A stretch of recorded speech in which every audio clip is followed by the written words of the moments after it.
পরে বাবা বড়টার পরে আচ্ছা থ্যাংক ইউ। গুড মর্নিং সবাইকে। আজকে একটু স্লো মর্নিং শুরু হয়েছে, কিছুই কাজ করিনি, রান্না বান্না হয়ে গেছে, তবে না ফ্রেশ আপ হয়েছি ঠিক মতো, না চান করেছি, কিছুই স্নান করেছি, কিছুই করিনি, একটু স্লো স্লো কাজ চলছে আর কি। একটা জিনিস দেখাই, দেখো এটা, দেখো এটা এখন আদির ছোটোবেলার, কিন্তু এটা অ্যাকচুয়ালি দেবারুণের। ভাবো আজ থেকে 30-35 বছর আগে এটা মা যত্ন করে রেখেছিল। দেবারুণের এরকম অনেক খেলনা আছে যেটা মা যত্ন করে রেখেছিল, তো ভাবলাম তোমাদের সাথে শেয়ার করি। তোমাদের কার কার এখনও পর্যন্ত খেলনা আছে? আমারও কিছু কিছু খেলনা আছে এরকম। আর এটা একটা সত্যি সত্যি খেলনা তো অনেক হবে, কিন্তু এই যে বাবার জিনিস ইউজ করছে। তো আজকে যে মানে মেয়েটা আমাদের বাড়িতে কাজ করে, তো ওই দিদি বারবার বলি আর কি, মানে এখনও হ্যাবিট হয়ে গেছে। তো বলছে দিদি আদির খেলনা, আমি এটা আদির নয়, এটা আদির বাবার। তখন বলছে আদির বাবাও খেলে? আমি বলছি না না, আদির বাবার মানে এটা আদির বাবার ছোটোবেলার খেলনা। তো সে পুরো অবাক, বলছে তুমিও রাখবে? আমি বলছি আদি ওর বাবার পুরো উল্টো হয়েছে, আদি সব খেলনা ভেঙে ফেলে দেয়। মা এখনও পর্যন্ত আদিকে অনেক খেলনা দিয়েছে যেগুলো ওর বাবার। ওগুলো আমরা যখন 7th মান্থে আবার যখন কলকাতা থেকে ফিরলাম তখন সব নিয়ে এসেছিলাম। ফ্লাইটে যখন এসেছিলাম, একটা এরোপ্লেনও আছে, তোমাদের কখনো দেখাবো, ঢুকিয়ে রাখা আছে, কারণ এখন তো ছোটো আবার সেই ওর তো এখন খালি থ্রোয়িং ব্যাপারটা আছে। এটা সুন্দর না? এটা আমার ভীষণ পছন্দ পার্সোনালি। ও ছুঁড়ে ফেলে দিল, আমি এটাকে টেনে নিয়ে নিই, না এটা দেখ এরকম। জানি না আদিরও অনেক কিছু আছে, তবে অনেক কিছু বেশিরভাগটাই ভাঙা।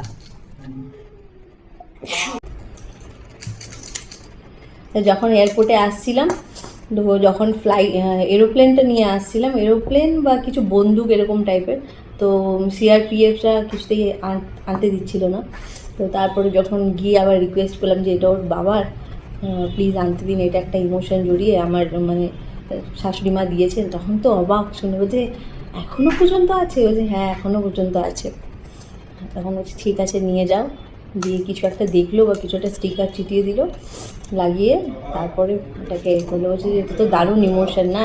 তখনকার দিনে আবার এটা আমার খুব ভালো লেগেছে, বলছে তখনকার দিনে এত বড় এত ভালো খেলনা, খুব ভালো, ভগবান করুক তোমার বাবা তোমাকে এর থেকেও বড় খেলনা দেবে। উন্নতিটা এইভাবেই হয় যে বাবাকে দিয়েছে, আবার সে আবার বাবা হয়ে অন্য একটা কিনে, মানে বড় একটা তোমার, সে তার ছেলেকে দেবে। তো এই কথাটা আমি এখনও পর্যন্ত ভুলিনি, মানে এত ভালো লেগেছে যে টাকার কোনো ব্যাপার না, কিন্তু তখনকার দিনে এত বড় খেলনা, তাহলে এখন বাবা তো আরও ভালো কিছু দেবে। তো সেটা ভেবে করে খুব ভালো লাগলো কথাটা। হ্যাপি ইন্ডিপেন্ডেন্স ডে সবাইকে। আজকের দিনটা সবাই কিভাবে কাটাচ্ছো জানিও। আমার ইন্ডিপেন্ডেন্স ডে আসলে আমার সব ছোটোবেলার কথা ভীষণভাবে মনে পড়ে যায়। স্কুলের কথা, যখন স্কুল যেতাম না, আরেকটু ছোটো ছিলাম, অনেক সবাই ভাই বোনরা মিলে থাকতাম, তো সেই ছোটোবেলার কথাগুলো ভীষণভাবে মনে পড়ে। আজকে অনেক ফুল ফুটেছে গাছ।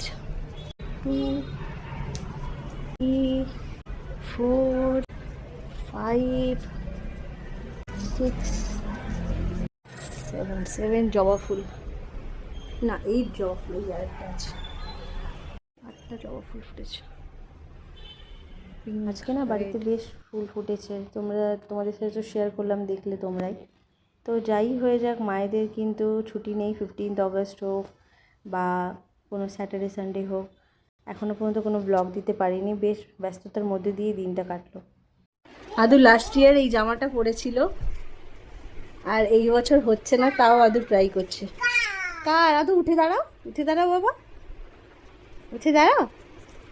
ডিঙ্গা ডিঙ্গা ডিঙ্গা ডিঙ্গা ডিঙ্গা ডিঙ্গা ডিঙ্গা ডিঙ্গা ডিঙ্গা ডিঙ্গা ডিঙ্গা দোস্ত, আর হচ্ছে না গো আদু কি আর কি ফাঁকা, এত টাইট হয়ে গেছে। আদু উঠে দাঁড়াও। পাপা এটা দেখো মাকে, এটা হেমু মাসি দিয়েছিল হাঁটু, যখন তুমি জন্ম হয়েছিলে, তখনকার ড্রেস আদুর। হাঁটু হাঁটু হাঁটু করে দেখো। তবু তো নাঙ্গা পুঙ্গা নাঙ্গা পুঙ্গা নাঙ্গা পুঙ্গা নাঙ্গা পুঙ্গা দোস্ত। আচ্ছা আচ্ছা, এই ফাঁকা, চিচিং ফাঁক, এই চিটিং ফাঁক। চিচিং ফাঁক। এদিকে আসো। আচ্ছা আমার কাছে উঠে আসো। যাও বাইরে যাও নাঙ্গা বাইরে যাও, পুঙ্গা বাইরে যাও। নাঙ্গা পুঙ্গা নাঙ্গা, এটা পরে তুমি গত বছর ইন্ডিপেন্ডেন্স ডেতে ফটোশুট করেছিলে বাবা। আচ্ছা আমার কাছে আসো দেখি। চিচিং ফাক। না এবার এটা খুলে দাও, আমার কাছে আছো। যাও বাইরে যাও। এবারে গেরুয়া সাদা সবুজে তুমি থাকবে আজকে, ওকে? কাম। চলো চলো পাপা চলো। আচ্ছা তো চান করে আদু কি পয়েছে টিচিং। আচ্ছা দেখতেই পেলে তোমরা ছোটকে নিয়ে আমরা কিভাবে ব্যস্ততার মধ্যে দিয়ে দিনটা কাটালাম। বাকি কিছু ভিডিও তোমাদের সাথে শেয়ার করব কিভাবে আদু সেলিব্রেট করলো। আজকের মতন টাটা, ভালো থেকো তোমরা।